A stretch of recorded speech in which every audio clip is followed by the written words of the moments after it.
Sejam bem-vindos ao segundo vídeo desta playlist, onde eu vou, através da minha experiência pessoal, procurar explicar e dar-vos dicas e aconselhar-vos como é que vocês devem fazer para estarem online. Então, o que é preciso para ter um website? Ok? Então, nós precisamos fundamentalmente de duas coisas mais uma. Isto é, precisamos das primeiras duas coisas fundamentais. Comprar um domínio e comprar um alojamento ou uma hospedagem web. E depois, obviamente, vamos ter que trabalhar um pouco para colocar a nossa página web no nosso alojamento. Poderão pensar nesta altura o seguinte: bom, eu se calhar não necessito de comprar um domínio nem comprar um alojamento, até porque eu consigo encontrar alguns serviços online onde há ofertas desse tipo de serviços. Bom, não é bem o caso, e até porque nós devemos sempre partir do pressuposto que neste mundo ninguém oferece nada a ninguém. O que significa ter, por exemplo, um domínio gratuito e um alojamento gratuito, na maior parte dos casos significa ter a nossa página web com publicidade a ser injetada lá, ou, por exemplo, apenas gratuito durante um determinado período de tempo e depois nós temos que adquirir, e normalmente às vezes até por preços que superam aquilo que são os preços normais. Portanto, partindo sempre do pressuposto que nada existe de borla, não é? Gratuito, nós devemos sempre pensar desde o início que se queremos de facto ter uma presença na web, uma página de internet, vamos referir assim de uma forma mais simples, nós devemos equacionar e fazer as coisas de uma forma correta. Isto obviamente é sempre uma opinião pessoal e volto a sublinhar que esta playlist vai conter um conjunto de dicas, informações e experiências da minha experiência pessoal. Não quer com isto significar que sejam as melhores práticas ou as práticas mais aconselháveis, etc. Eu, na minha perspectiva, penso que sim, porque já tenho uma experiência de vários anos com páginas de internet, com domínios, com criação de sites, etc. E, portanto, eu penso que tenho as competências para vos poder passar essa informação. Portanto, aquilo que nós vamos ter que ter em primeiro lugar como preocupação é a questão do domínio e do alojamento ou da hospedagem web. E isso nós vamos ter que fazer sempre procurando na internet uma empresa que nos permita comprar estes dois elementos, comprar estes dois tipos de circunstâncias que nos vão depois permitir ter uma página de internet. Portanto, o que nós vamos focar agora neste início de playlist é como comprar um domínio, como escolher um domínio, como ver a disponibilidade de um domínio e como comprar um alojamento web para termos esse domínio associado lá e podermos depois colocar as nossas páginas de internet online. Vejamos então o primeiro ponto importante desta nossa aventura. O que é, afinal, um domínio? Bom, um domínio é, na esmagadora maioria dos casos, definido como um nome mais fácil de memorizar para uma localização na web. Ora, o que isto significa? Tradicionalmente, um domínio é caracterizado por ter a expressão www, o nome do domínio, e depois uma extensão .com, .br, .com.br, .pt, etc. Existem várias e vamos ver muitas aqui.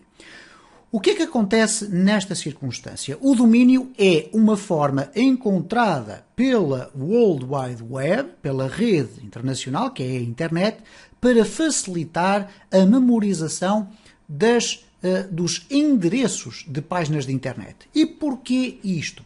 Porque para a internet os domínios www.google.com não são propriamente uma coisa fácil de perceber. A internet entende melhor aquilo que são designados pelos endereços IP. Eu já vou mostrar aqui como é que isso funciona para nós percebermos porque é que existe esta questão dos domínios, ok?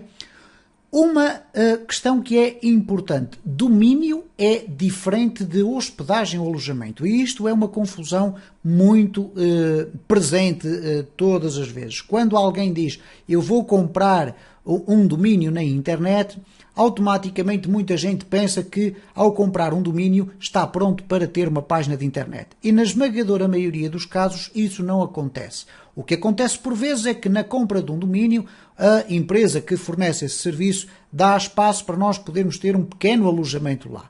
No entanto, estamos a falar de duas circunstâncias diferentes. O domínio é o nome do nosso site, vamos dizer assim. O alojamento é o espaço de um computador que está ligado à World Wide Web ou à rede de internet, onde nós podemos colocar os nossos ficheiros que permitem depois ter a nossa página de internet.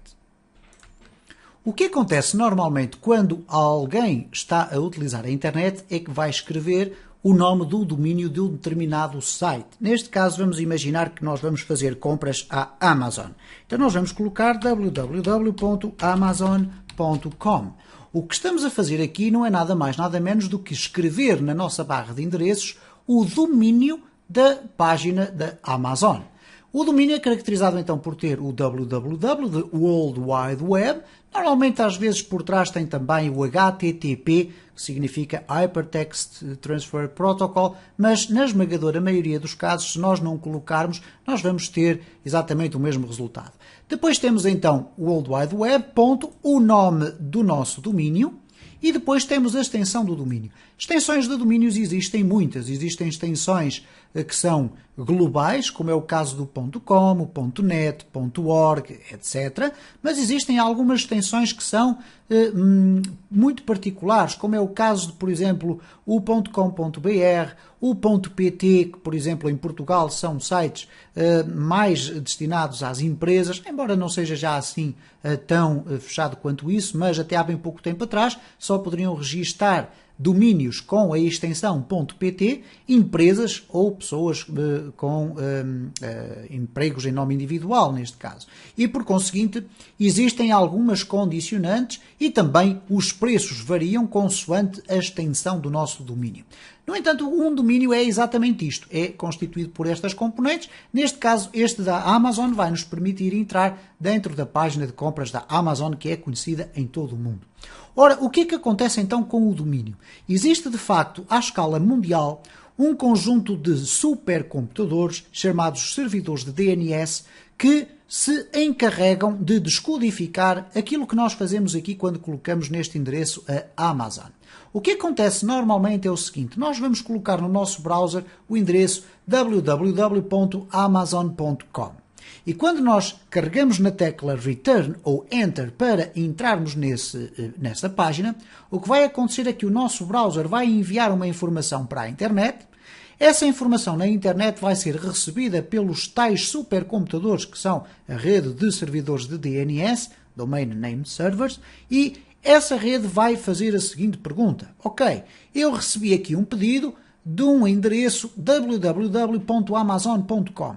O que eles vão verificar é, automaticamente, nas bases de dados destes servidores de internet de DNS, eles vão verificar se existe algum endereço IP para este nome tão bonito que é www.amazon.com. Caso o endereço não exista, como por exemplo, se eu colocar aqui www. E colocar aqui uma amálgama de letras que quase certeza absoluta não existe nenhuma página de internet com este endereço. O que é que vai acontecer? Vai-me dizer que não foi encontrada uma página. E esta fração de segundo que aconteceu entre a escrita do meu endereço e o pedido de abertura da página, nesta fração de segundo o que aconteceu foi que o meu computador comunicou com estes servidores de DNS, o servidor de DNS foi verificar lá na base de dados que não existe nenhum endereço IP cujo nome ou domínio tenha esta designação e devolveu-me então uma informação de que a página não existe. No entanto, se eu colocar a Amazon, ele automaticamente vai conseguir localizar qual é o endereço IP, isto é, o endereço ou a matrícula do site, do alojamento, vai redirecionar então essa mensagem para o meu pedido para o servidor onde estão alojados os ficheiros da Amazon. Eu vou-vos mostrar aqui uma página de internet muito interessante que eu uso com alguma frequência sempre que faço a aquisição de um domínio, porque o domínio é algo que tem aqui algumas características que eu vou referir agora. Nós temos aqui uma página que se chama dnschecker.org. DNS significa Domain Name Servers. E o que nós temos aqui, de facto, é uma representação muito interessante daquilo que eu estava a referir, que é a localização dos servidores de DNS a nível mundial. Podemos, de certa forma, dizer que esta é a rede de internet, ou o quartel-general da rede de internet. Não é nestes pontos amarelos que estão alojados as páginas de internet, ou o site da Google não está alojado nestes servidores. Não.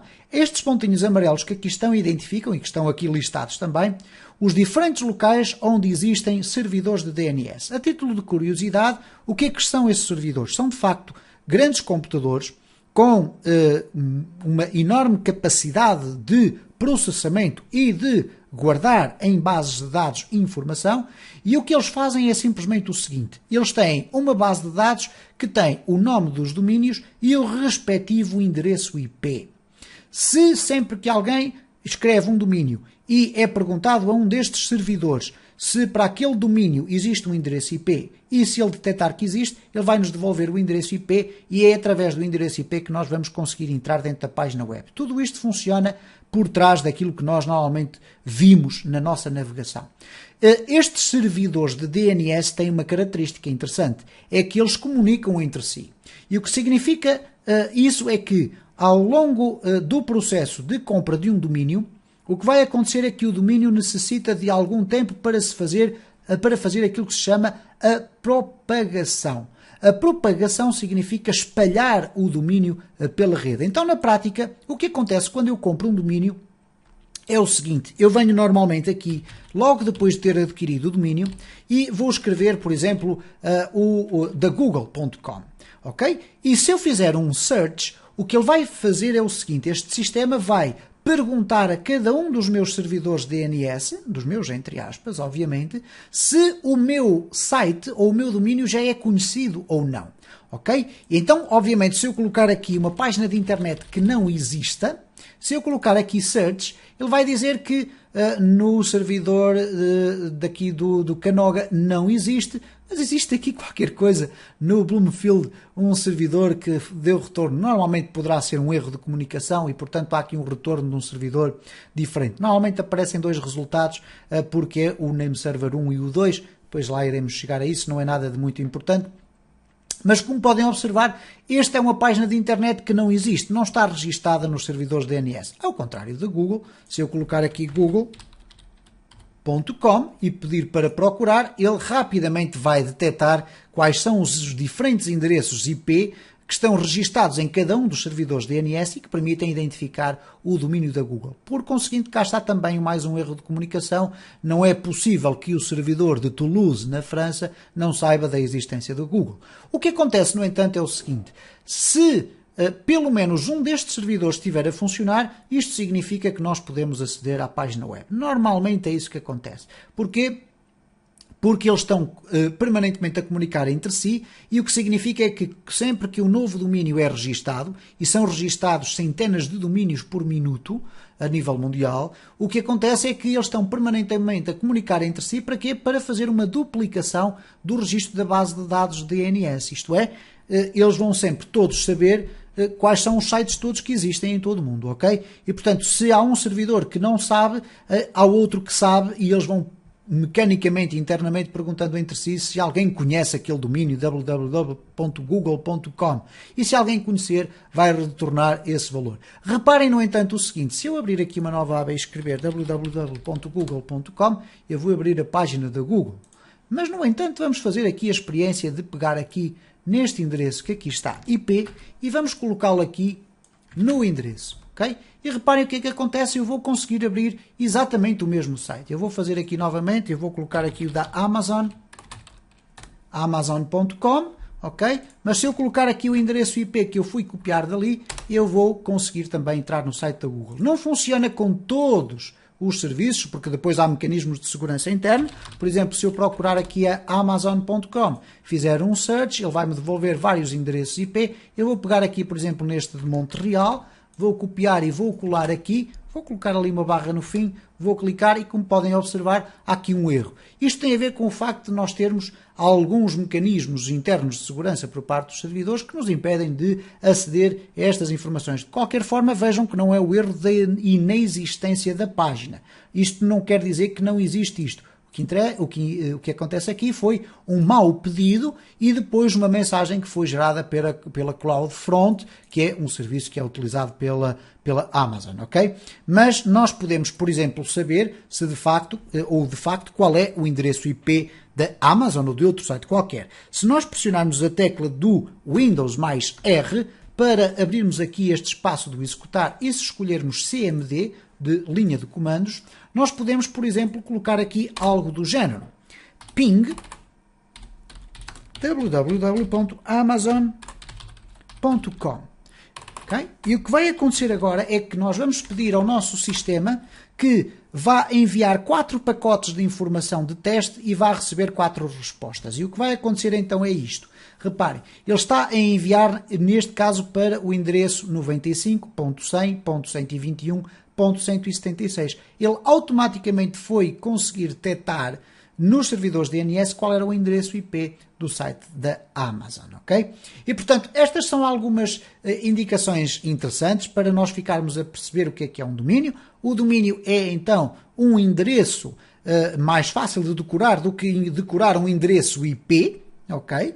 E, portanto, é muito mais simples decorarmos www.amazon.com do que propriamente 13.32.250.37. Okay? E por conseguinte, esta é a forma que foi encontrada para facilitar a nossa navegação. Quando nós compramos um domínio, estamos de facto a comprar uma matrícula do nosso alojamento. Estamos a comprar um nome fácil de decorar e que depois vai ser registado dentro dos servidores DNS com uma determinada matrícula. Essa matrícula vai ser o endereço que dentro da rede irá permitir aceder ao servidor, neste caso ao alojamento, onde estarão alojados os ficheiros da nossa página de internet.